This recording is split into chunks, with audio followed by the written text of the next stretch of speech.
Itanong mo sa akin kung sino aking mahal.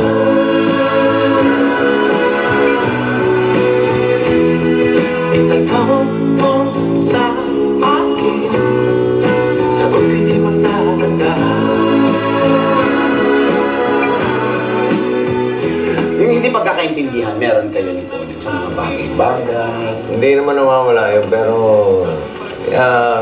more often than not, very minor. Hindi kayang ayusin ng minsan tinginan lang, ayos na eh.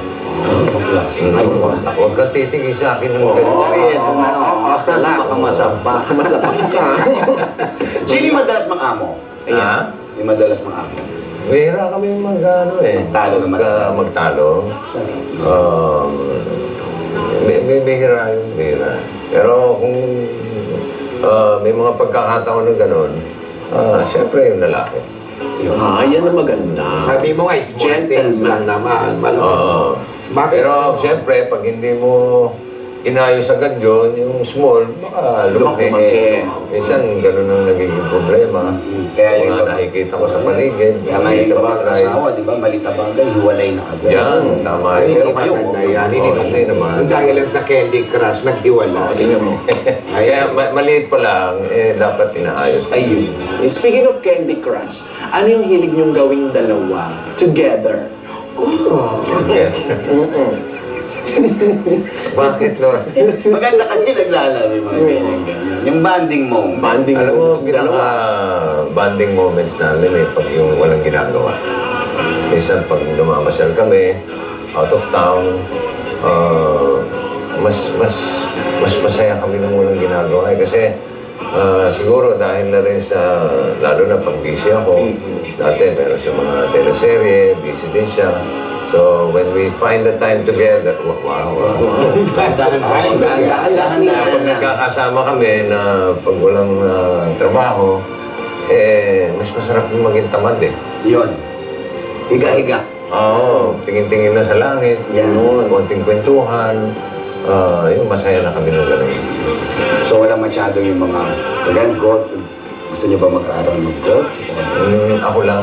Ayaw niya. Hindi, tatry daw niya, pero hindi pa naman nagsisimula. So, kung di naman siya interesado, basta ang mahalaga, hindi problema sa kanya yung paglalaro ko. Yun ang mahalaga. Ayan. Okay. Dugtungan mo ito, ha? Ay, dugtungan na. Mga kasunod yan, bugtong-bugtong na, ha? Si Pauline ay mahilig sa... Akin. Hoy! Oo, may naalala ka na naman, Lola. Ikaw Sino naman naalala mo? iyak. Si Anselmo. Si Bakit ano? Anselmo ay mahilig sa...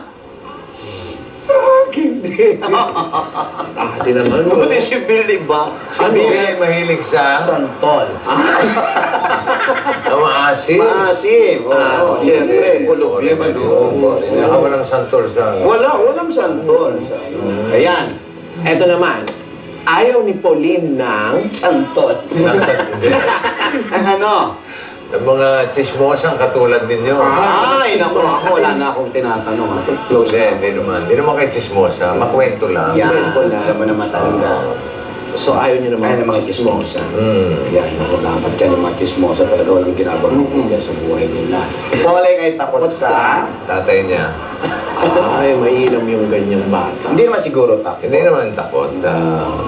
Sumusunod May lang. respeto. Respeto na sinasabi. Kung tutusin pareho sa magulang niya, sa tatay, sa nanay. Importante naman yung pagsunod sa magulang. Very, very good. Okay? Pangarap ni Pauline makapunta sa Sa Paris. Paris. Nung minsan, dinala ko siya sa Paris. Hindi niya nagustuhan yung mga in-order ko. Baka dyan naman sa may recto, ano yun? Pangalan nito? Paris nga, Paris. Paris naman yun. Sa retiro naman yung sinasabi mo. Yung Paris Baka na gusto may niyo ano. yung Paris yung may Eiffel Sabi niya, Tower. gusto mong punta ng Paris. Hindi, dinala ko sa Paris.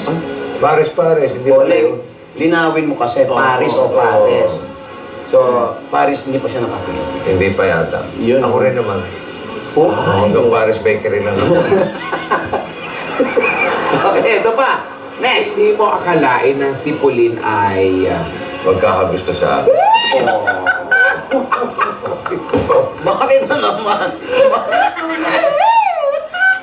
Siyempre, alam mo na, nagsimula kami, magkatrabaho, magkaibigan, tapos medyo malaki agwat ng edad namin.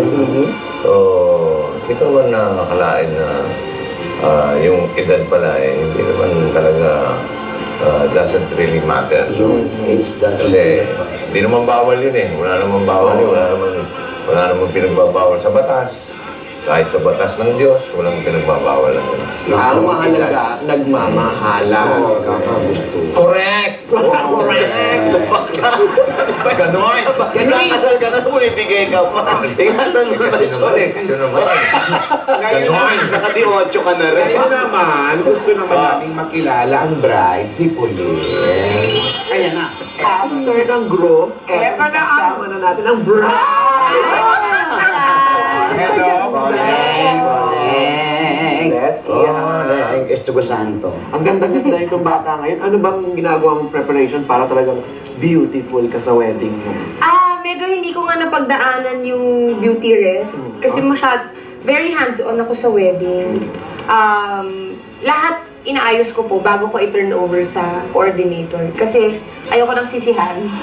So yung coordinator mo ngayon na naka-beauty rest? Yes, ako yung... Kasi abang lang siya ng abang. Abang lang siya ng turn Ako yung favorite niya nga daw ako na bride kasi she almost has to do nothing. Abangers. So medyo hindi po ako masyadong nakapagpahinga. Pero syempre, Siguro yung Pero syempre, happy coordinator pa rin. nyo kapitbahay ni Boty. Taga-alabang. Abang lang ng abang. Pero maganda yan ha, makikita mo. Ibig sabihin, magiging isang magaling kang asawa, maasikaso. medyo na dyan, asikaso to the max na. Yes. Pauline, describe mo nga si Vic. Si Vic, very simple. Nakakatuwa kasi, syempre, iba na yung estado niya sa buhay, especially here in the industry. Pero if you really get to know him, napaka-simple niyang tao. Simple lang ang makakapagpaligaya sa kanya. Hindi kailangan ng mga magarbong mga bagay o mga Mamahalin. lugar, mamahalin. Very simple, madaling suyuin, madaling i-please. Yung ba yung nagustuhan mo kay Marvy? Yes po. Nakakatuwa kasi medyo sabay kami doon. Ako naman pinalaki ako ng magulang ko ng sobrang simple lang. Low maintenance, kung baga. Umuupo sa lata ng birch tree. Simple lang. Hindi rin kami, yung pamilya ko hindi rin naman sobrang magastos. Yung tamang-tama lang. Sakto lang. And natutuwa po ako kay Vic kasi kaya niya naman. Pero he chooses na magkaroon pa rin ng simpleng buhay. Simple. Sabi mo simple lang yung nagpapasaya kay Marvy.